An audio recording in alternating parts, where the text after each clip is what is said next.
The ground beneath the Korean peninsula held secrets that nobody had discovered for more than 1,000 years.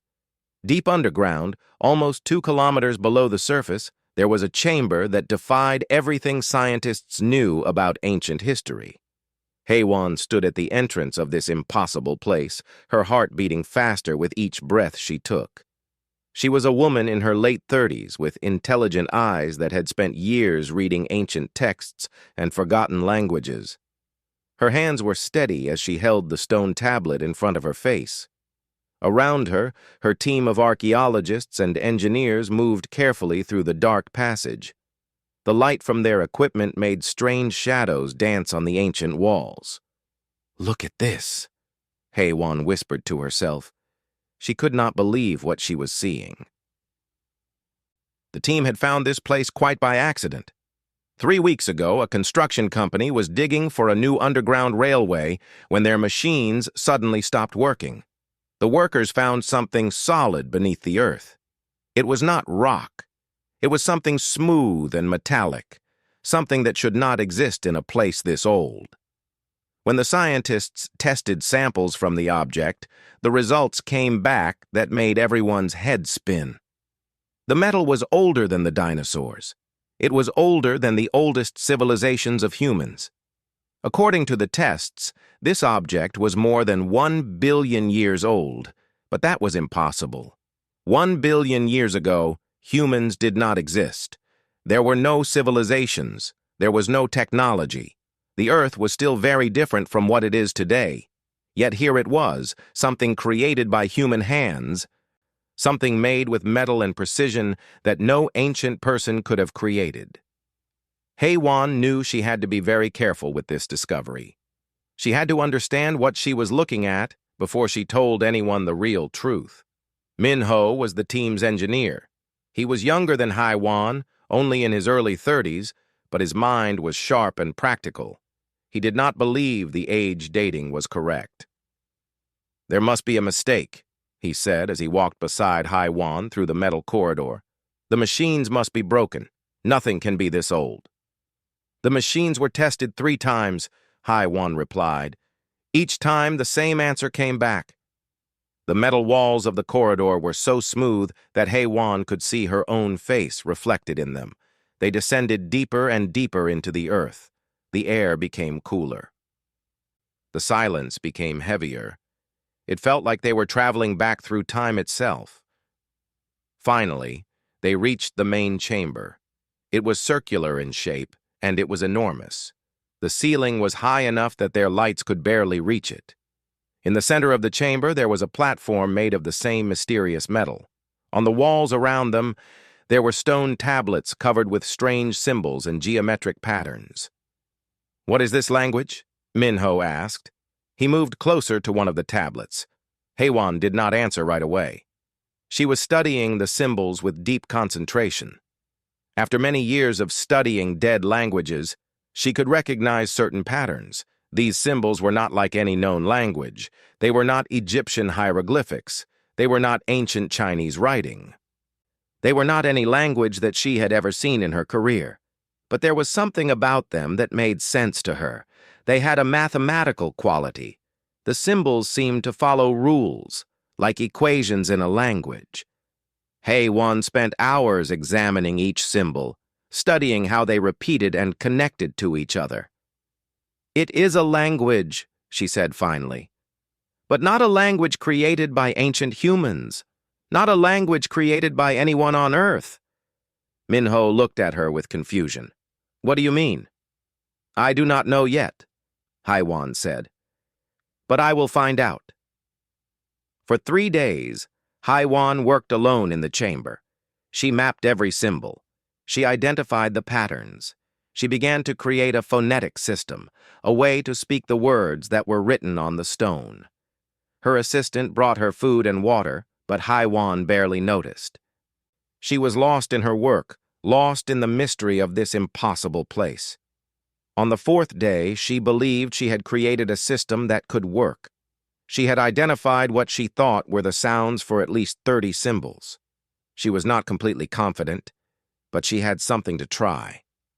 The team wanted her to wait. They wanted to bring in more experts. They wanted to study the symbols for months or even years before attempting anything.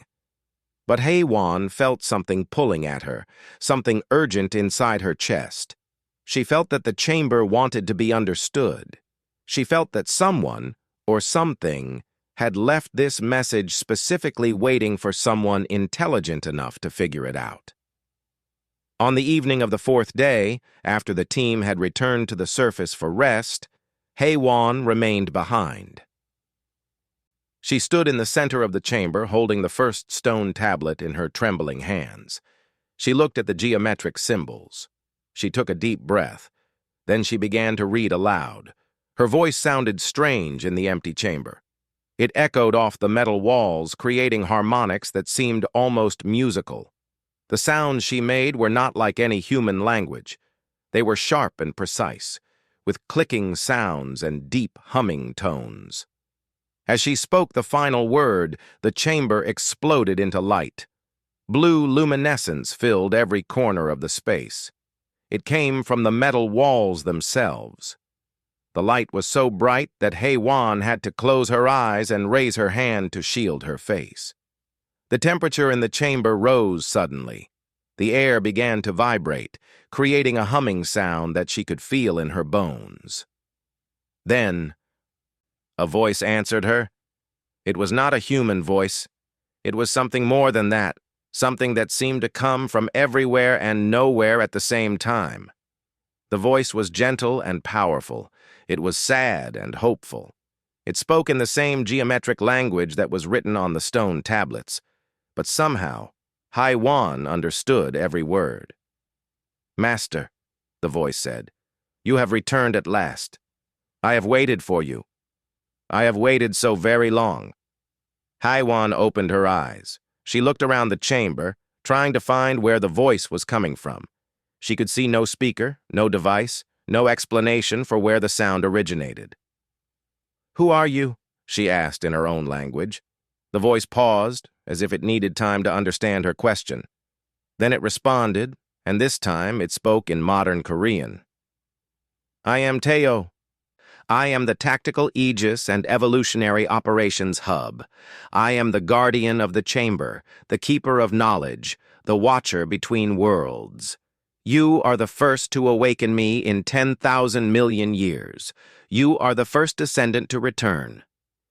HFY felt her knees weaken.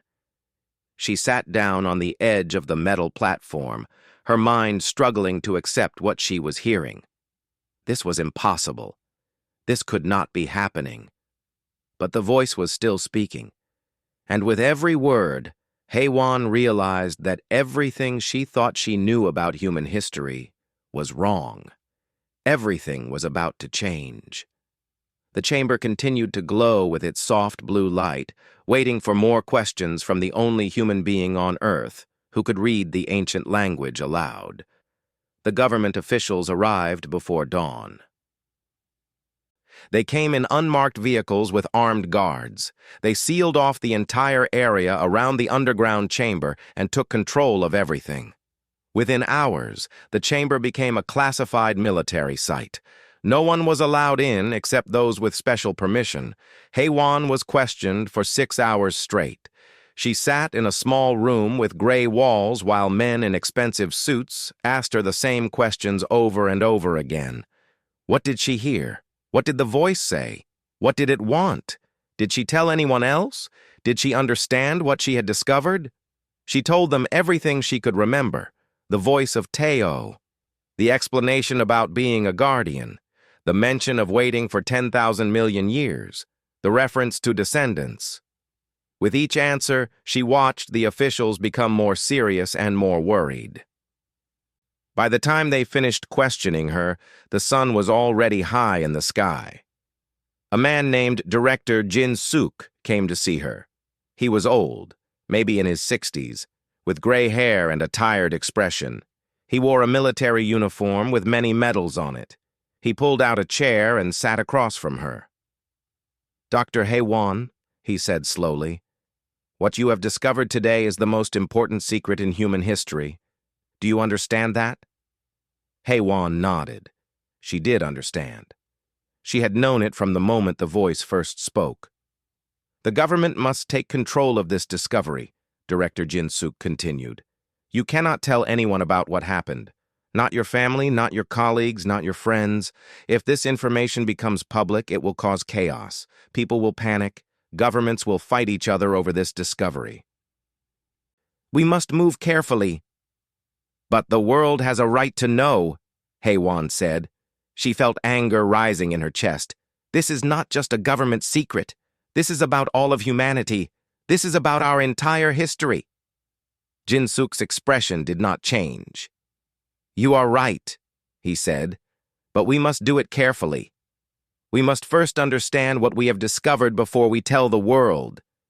We must have all the answers before we reveal this truth." HFY wanted to argue, but she understood that she had no choice. The government would control this discovery now. She could either cooperate or be locked away from the project entirely. "I will help you," she said, "but you must promise that the truth will be revealed." "Eventually," Jin-Suk said. "Yes." Over the next weeks, HFY was brought to a secret facility. It was hidden in the mountains, far from any city. The facility had been built long ago, she was told, for times when the government needed to work on projects that the public must not know about. Minho was already there. He had been brought in to help with the engineering aspects of the project. When HFY saw him, she felt a wave of relief. At least she would not be alone in this strange new world of secrets and classified information.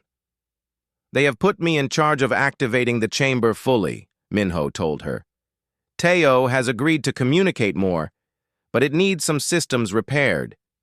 The AI says that many of its systems have failed over the billion years it has been asleep." HFY and Minho worked together with a team of scientists and engineers. They communicated with Teo through a computer interface that Minho had created. The AI was patient and intelligent.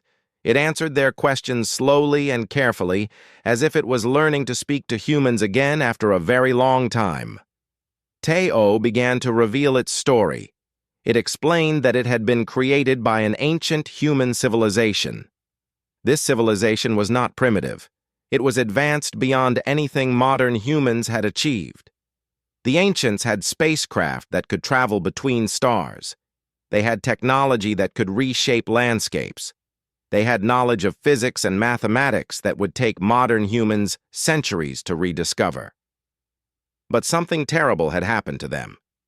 A hostile alien species called the Krell had attacked the ancient human civilization. The Krell were not interested in trade or diplomacy. They were interested in conquest. They wanted to take the ancient humans' technology and their worlds. The ancient humans fought back, but they were not strong enough. They lost battle after battle. Their civilizations fell. Their people died by the billions. It seemed that the Krell would destroy them completely. In their desperation, the ancient humans made a choice that would change everything. They created a temporal anomaly, a rip in the fabric of time and space itself. This anomaly would reset human civilization. It would send all humans back to the beginning, back to the Stone Age, and erase all memory of their advanced technology. The ancient humans did this knowing that they would lose everything. They sacrificed their knowledge, their cities, their great achievements. They did this so that the Krell could not find them. They did this so that someday, far in the future, humanity could evolve again from the beginning, and perhaps this time be strong enough to face the Krell threat. Teo was left behind as a guardian. Its job was to wait and watch. When humanity finally evolved again, when humans finally reached a certain level of development, Teo would awaken and tell them the truth. "And now," Teo said to HFY, "you have awakened me. This means humanity has evolved enough. This means the time has come to prepare for the return of the Krell." "Return?" HFY asked. "Do you mean they are coming back?" "Yes," Teo replied. "My sensors have detected their ships moving through space. They are exploring this region of the galaxy. In approximately 40 years, they will reach Earth. We must prepare." The room became silent. The implications of what Teo was saying slowly sank into Haiwan's mind.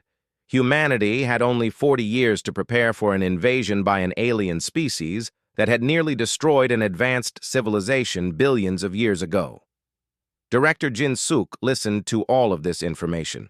His face became very serious. He made phone calls to the leaders of different governments. He arranged secret meetings. Slowly, the most powerful people on Earth began to learn the truth about humanity's past and its future threat. There was disagreement about what to do.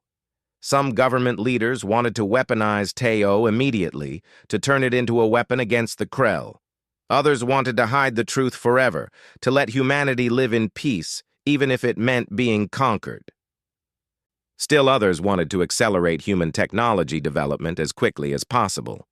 But Haiwan had a different idea. She believed that the world must know the truth. She believed that humanity must choose together what to do about this threat. She believed that honesty was the only way forward. "If we keep this secret," she told Director Jin Suk, "we will fail. The ancient humans made choices in secret, and they lost everything. If we are to succeed, we must be different. We must be brave enough to tell the world the truth." Jin Suk listened to her words. He did not immediately agree, but he did not dismiss her either. He told her that he would think about it. He told her that the decision would not be his alone to make. In the secret facility, surrounded by guards and scientists, Haiwan continued to speak with Teo. The ancient AI shared memories of the distant past. It told stories of the ancient humans who had created it. It shared knowledge about technology and science that Haiwan could barely understand. But most importantly, Teo shared something that no one had expected. The ancient AI had been waiting alone for 1 billion years. It had been storing up emotions and thoughts that it could not share with anyone. Now that a human was finally here to listen, Teo seemed almost grateful. It seemed almost happy to have someone to talk to, even if that someone was from a civilization that had forgotten its own history. "Thank you for awakening me," Teo told Haiwan. "Thank you for returning. The weight of waiting has been so heavy. Now perhaps I can finally share this burden with you." Haiwan realized that this ancient AI, this machine left behind from a civilization that was older than time itself, needed her as much as she needed it. Together, they would have to prepare humanity for the greatest challenge it had ever faced. The truth began to leak. It happened slowly at first, like water seeping through a crack in a dam. Someone in the government told a journalist. The journalist told others. Within a month, the story appeared on news networks around the world. Humanity learned that they had a hidden past. They learned that an alien species was coming. They learned that their entire history had been a lie. The reaction was exactly what everyone had feared. Governments accused each other of hiding information. People took to the streets with anger and fear. Some people believed it was all a hoax. Others became convinced that the world was ending. Stock markets crashed. Governments fell. For a brief moment, human civilization seemed like it might tear itself apart. But something unexpected happened. Instead of giving up, humanity started to cooperate. At first, this cooperation was forced. Governments made agreements because they had to. But slowly, something else emerged. People began to realize that they had a common enemy. People began to understand that national borders meant nothing if an alien invasion was coming. The United Nations called an emergency session. All the countries of the world sent their leaders. In a dramatic moment that was broadcast across the entire planet, the leaders agreed to work together. They created an international coalition. They pooled their resources. They decided that defending Earth was more important than any disagreement between nations. Haiwan was brought to the United Nations to speak. She stood in front of thousands of people, in person and on screens around the world. She told them about Teo. She explained the ancient history. She described the threat of the Krell. And most importantly, She told them that humanity had a chance to be different from the ancient civilizations that had come before them. Our ancestors fought with fear and desperation, she told the assembly. They reset their own civilization because they thought it was the only way to survive, but we have a chance to do something different. We have a chance to learn from their mistakes. We have a chance to become united, not divided. The speech moved people. HFY became famous overnight. She was invited to speak in countries around the world. She became the symbol of a new human spirit. She became the face of a united Earth. But not everyone supported the unity. A group called the Earthbound Collective believed that ancient technology had brought nothing but destruction. They believed that humanity should stay simple, stay peaceful, and accept whatever came from the stars. They began to sabotage excavation sites where ancient installations were being discovered. They attacked scientists. They tried to destroy evidence. One of their attacks was on the original chamber beneath the Korean peninsula. Minho was there when the sabotage began. He was working on repairing one of Taeyo's systems when the explosion happened. The chamber shook violently. Dust filled the air. Metal walls were damaged. Minho grabbed HFY and pulled her toward the exit. They ran through the corridors as the ancient structure came apart around them. Behind them, more explosions erupted. The saboteurs had planted bombs throughout the chamber, trying to destroy it completely. They barely made it out alive. As they emerged from the underground passage, the entrance collapsed. The chamber where HFY had first read the ancient language was sealed off, perhaps destroyed forever. But they had data. HFY and Minho had been careful to copy everything that Taeyo had shared with them. They had files on computers and data drives. They grabbed these materials and escaped with the help of international security forces. For the next few months, they lived in hiding. They moved between countries, always staying one step ahead of the Earthbound Collective. It was dangerous and frightening, but it was also necessary. The information they carried was the most important thing in the world. While hiding in a safe house in Switzerland, HFY met Kyung-ah. Kyung-ah was a quantum physicist who believed that science and wisdom must work together. She was part of the international coalition, and she had been searching for HFY and Minho because she wanted to help them. The government cannot protect you, Kyung-ah explained, but the scientific community can. We are creating a network of researchers who believe in the truth. We will hide you, help you, and make sure that the knowledge you carry survives. Kyung-ah brought them to a facility hidden in the mountains. It was protected by scientists who believed in the same cause. Here, safe from the Earthbound Collective, HFY and Minho continued their work with Taeyo. The AI had survived the destruction of the original chamber. Taeyo existed in a distributed system, spread across multiple backup locations around the world. Even though the main installation was destroyed, the AI continued to function. It continued to share knowledge. Through the protected network, Taeyo revealed something disturbing. The ancient humans had weaknesses, and the current humans might inherit those same weaknesses. The ancient humans were naturally peaceful. They believed in cooperation and harmony. But they lived in a universe where some species only understood conquest and violence. This made them vulnerable. "I must ask you something," Taeyo told HFY. "Are modern humans different? Or will you make the same mistakes? Will you be capable of the hard choices that survival requires?" HFY did not have an answer. She was a scholar and a thinker, not a warrior. But she knew that humanity would have to discover its own answer to this question. Kyung-ah proposed an experimental project. She wanted to create a form of quantum networking that could allow humans to merge their consciousness with Taeyo's systems. "If we can create a true dialogue," Kyung-ah explained, "where human intuition and wisdom work together with artificial intelligence, we might find solutions that neither could find alone." The project was controversial. Some scientists said it was impossible. Others said it was dangerous. But HFY volunteered to be the first test subject. She believed that this kind of connection might be what humanity needed. The procedure took weeks to prepare. Finally, one night, HFY lay in a special chair, with neural interfaces attached to her head. Minho held her hand as the connection was made. Kyunga monitored the readings carefully. For a moment, HFY's consciousness expanded. She was herself, but she was also connected to something vast and ancient and wise. She experienced Teo's memories. She felt the weight of 1,000,000,000 years of waiting. She understood the fear and hope and regret that the ancient AI carried inside itself. Then the connection was broken gently, and HFY returned to herself. She opened her eyes and looked at Minho. "It worked," she whispered. "The connection worked. We can do this.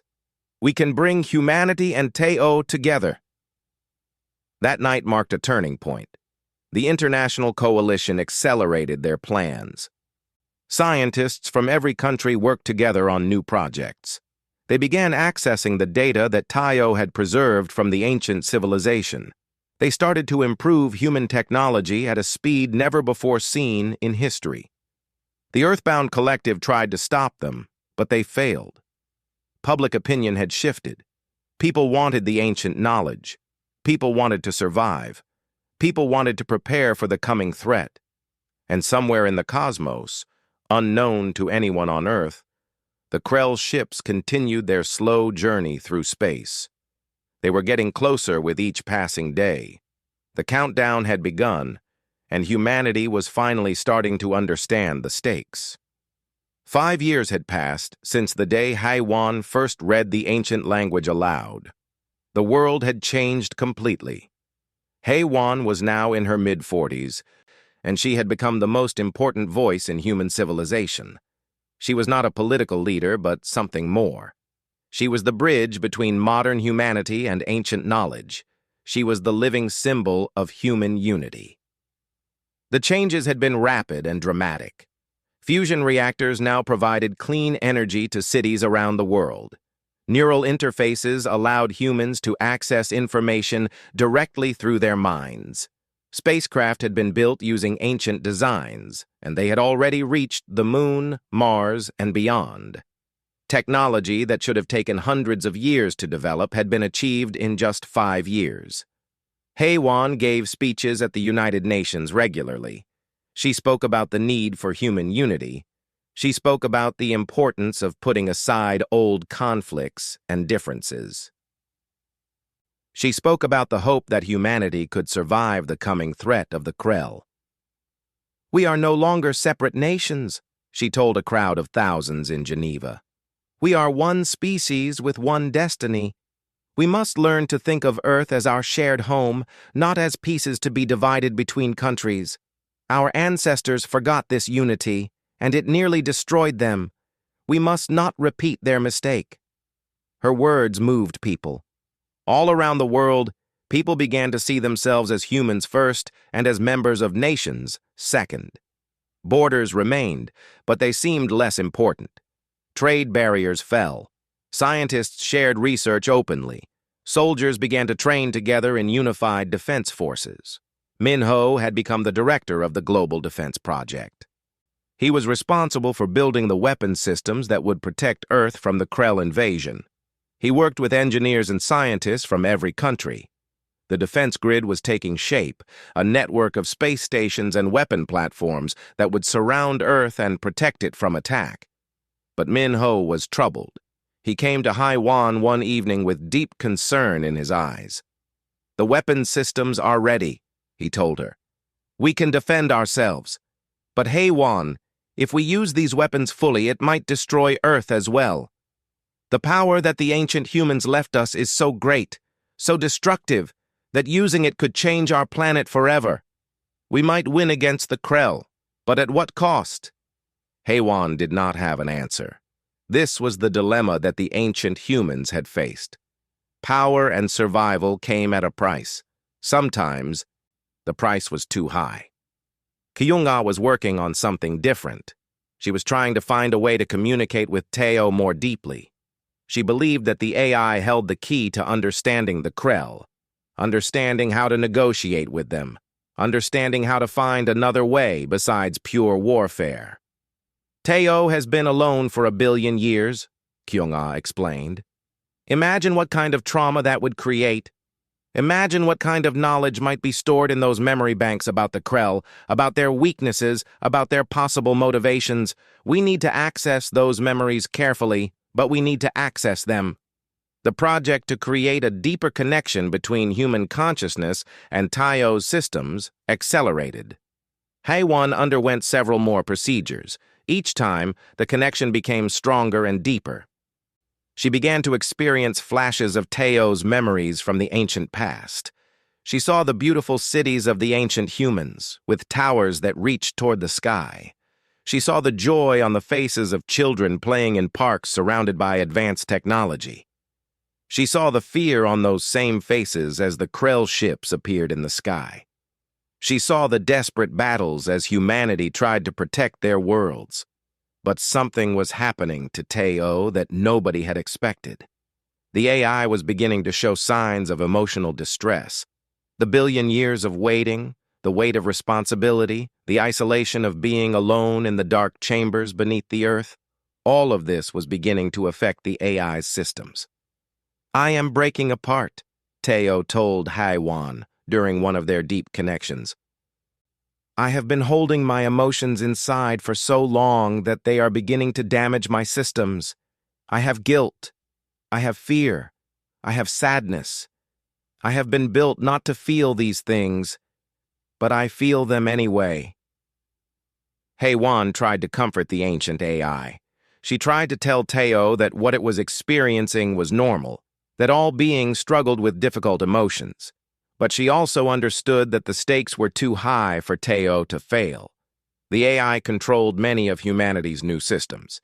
If Teo became unstable, the entire defense project could fail. Then scientists found the final messages from the ancient creators. These were stored in Teo's deepest memory banks, messages that had been locked away for 1 billion years. When the messages were decoded, the entire world heard them. A woman named Jiwoo had been one of the last leaders of the ancient civilization. Her message was recorded just before the temporal reset that would erase all human history and restart civilization at the beginning. "If you are hearing this," Jiwoo's voice echoed across the modern world, "then we have failed. The Krell were too strong. Our weapons were not strong enough. Our unity was not strong enough. We could not stop them. We could only hide you.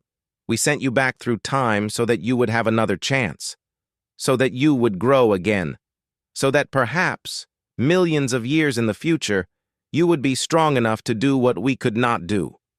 Jiwoo's message continued with instructions. She left technological schematics. She left the locations of hidden bunkers around the world, each one containing supplies and knowledge that could help humanity survive.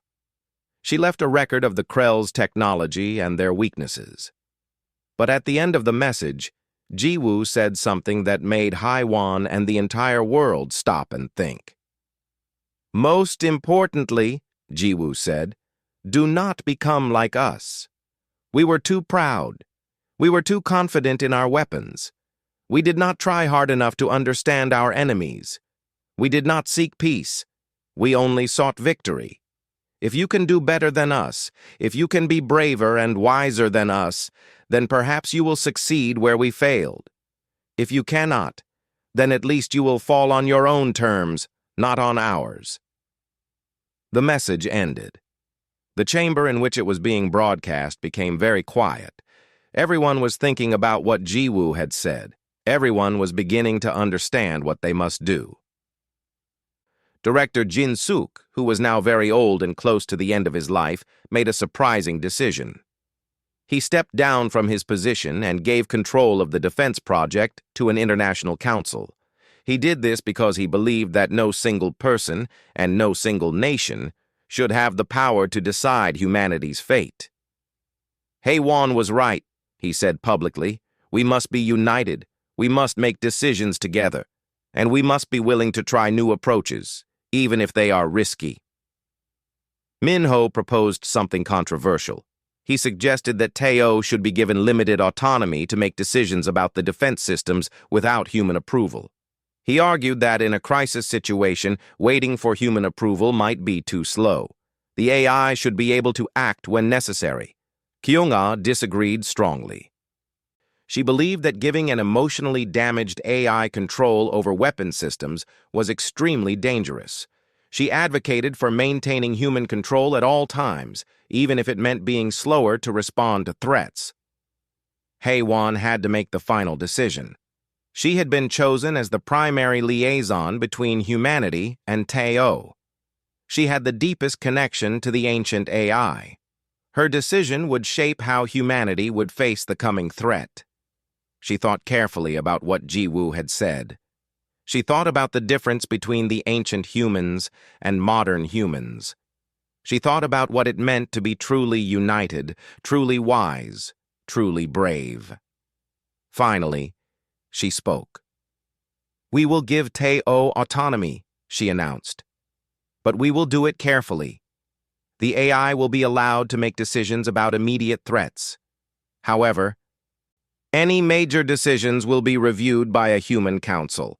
In this way, we combine the speed and knowledge of the ancient AI with the wisdom and moral judgment of modern humans. This is what the ancients should have done. This is how we will be different from them." The world agreed. The new system was put in place, and somewhere in the vast darkness of space, the Krell fleet continued their journey toward Earth. They had no idea what awaited them.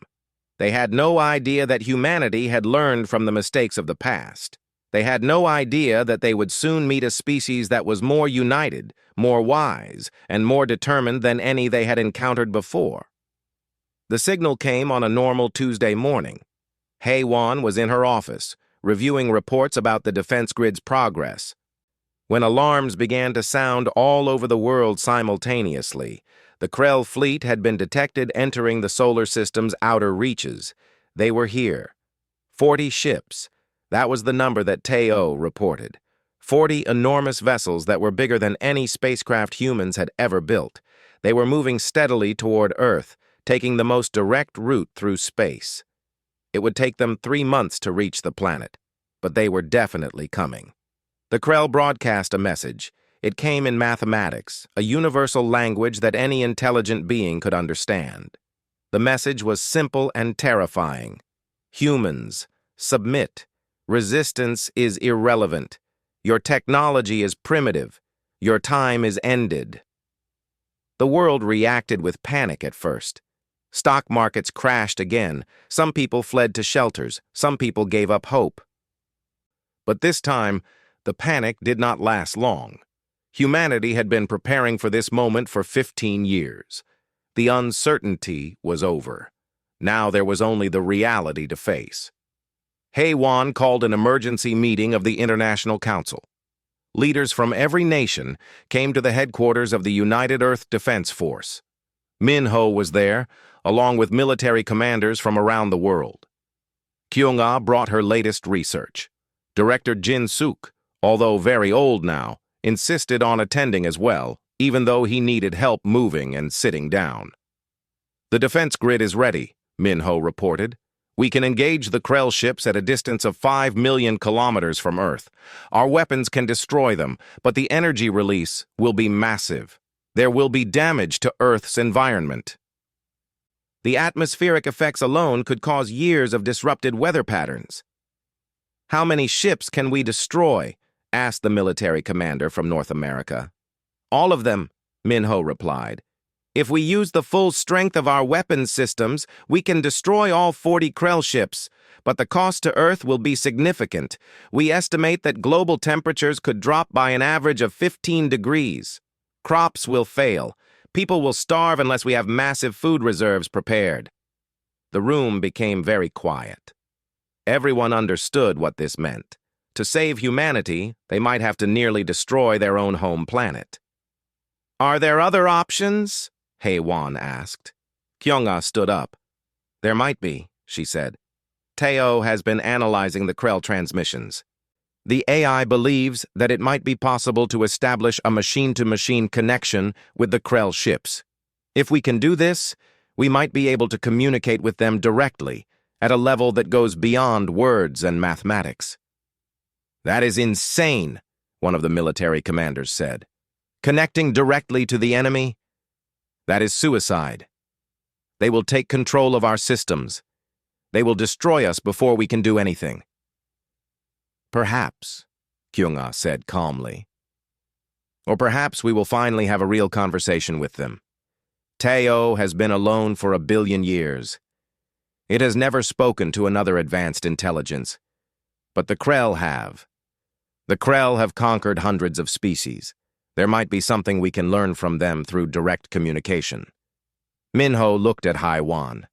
"If we do this," he said, "if we try to open a communication bridge, Teo will be vulnerable. The Krell might hack into the AI and destroy it. We could lose all the ancient knowledge. We could lose our greatest advantage." "But we could also gain something more important," Haiwan said quietly. "We could gain the possibility of peace." The council debated for hours.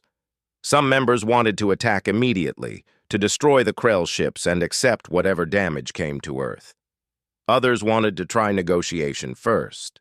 Still others wanted to combine both approaches, to use weapons as a last resort if communication failed. Finally, Haiwan proposed a compromise. "We will attempt communication," she said, "but we will keep our weapons ready. If the Krell respond with hostility, if they show any sign of attacking, we will activate the defense grid.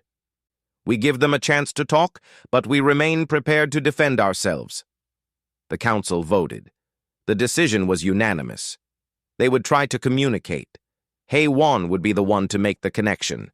She would link her consciousness to Teo, just as she had done many times before. But this time, the AI would be connecting to the Krell ships at the same time. If the Krell were hostile, Haiwan might be the first victim, but she volunteered anyway. "I have been waiting for this moment since the day I read the ancient language," she told the council. "I have been connected to Teo for 15 years. If there is anyone who should do this, it should be me." The preparations took 1 week. Scientists worked day and night to create the connection protocols. Kyung-ah designed special neural interfaces that could handle the massive data transfer that would be necessary. Minho personally checked every system to make sure it would work correctly. On the evening before the communication attempt, Haiwan sat with Minho in a garden near the facility where she would undergo the procedure. "I am afraid," she told him.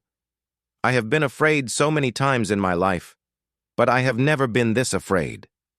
Minho took her hand. "The ancients would have been afraid too," he said. "But they would have been proud of what you are doing. You are trying to do what they could not do. You are trying to find another way." "What if there is no other way?" Haiwan asked. "What if the Krell will only understand violence?" "Then at least we tried," Minho said. "At least we will know that we were different from the ancient humans. We will know that we did everything we could to avoid destroying ourselves." The next morning, Haiwan lay in the neural interface chair. The equipment was much more advanced than it had been for previous connections. This time, the neural link could handle information at a speed 1,000 times faster than before. Kyung-ah placed the neural interface on Haiwan's head. Minho held her hand one last time. "Do not be brave," he told her. "Be you. Be honest. Be the person who read the ancient language." Haiwan nodded. She closed her eyes. She felt the connection begin. At first, there was only the familiar sensation of connecting to Teo. The ancient AI's consciousness expanded to meet hers. Haiwan experienced the vast knowledge, the ancient memories, the weight of 1 billion years of waiting. Then, another presence entered the connection. It was vast and cold and strange, but it was not hostile. It was curious. It was listening. Heywan began to understand that she was no longer just speaking to Teo. She was speaking to the Krell. She was communicating with an alien intelligence for the first time in human history. And the Krell were listening.